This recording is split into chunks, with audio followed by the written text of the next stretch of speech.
Now some news coming out of Nigeria in the last hour, where the country is facing a crisis with the opposition calling for the general election to be cancelled, describing it as a sham. At a joint press conference, the two main opposition parties said results had been manipulated, leaving the poll compromised. The government party's candidate, Bola Tinubu, is currently in the lead, although official results from many states have yet to be declared. Let's go straight to our Peter Okwacha, who can bring us up to date from Abuja. Peter, this is really is a crisis point, isn't it? Because we've seen in the past when elections have been disputed, it has led to violence.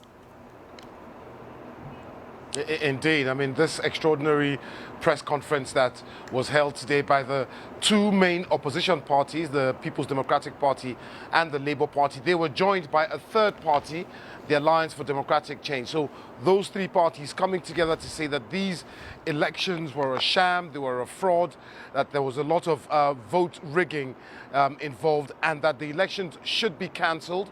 They want the country's chief electoral officer, Professor Mahmood Yakubu, to step down, and then they called on President Muhammadu Buhari to personally intervene in the crisis. All this while the counting of votes is still going on. It's quite an extraordinary day here in Nigeria today, Yelda. Yeah, I mean, so where do things stand right now? As you say, the voting has resumed. There's also a lot of controversy over the electronic voting system, which has become nationwide for this particular election. Indeed, and therein lies the problem. So the Electoral Commission had promised Nigerians that they were using new technology which would make the process freer and fairer, and that so in essence, people would come to the polling units, verify their identity with a machine that was being introduced, and once they voted, their votes would be uploaded through that machine onto a portal. Now, the problem is that this portal that they promised Nigerians would be able to go and verify their election results on is not working. It's simply not working. Nigerians can't get on it. I tried to get on it yesterday, spent about 6 hours, and nothing happened. And it's even more extraordinary is the fact that I went to the counting center yesterday, and as I walked in, I ran into an old friend of mine.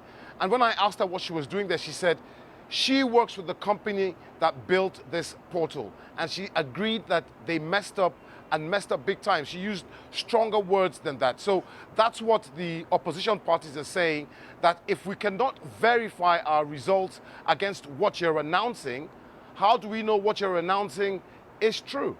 So what happens next, Peter? It's anybody's guess. Like I said, the collation of results are still going on. There's a bit of a recess right now, but we expect them to start within the next hour or so. They'll probably release results from another 9 states. But until all the states are released, no one will be declared a winner. In fact, at this press conference today, I asked the opposition parties why they didn't just wait for the process to run its course and then take legal action. And they said they were not prepared to wait at all. Peter, thank you so much for bringing us up to date with that developing situation there in Nigeria.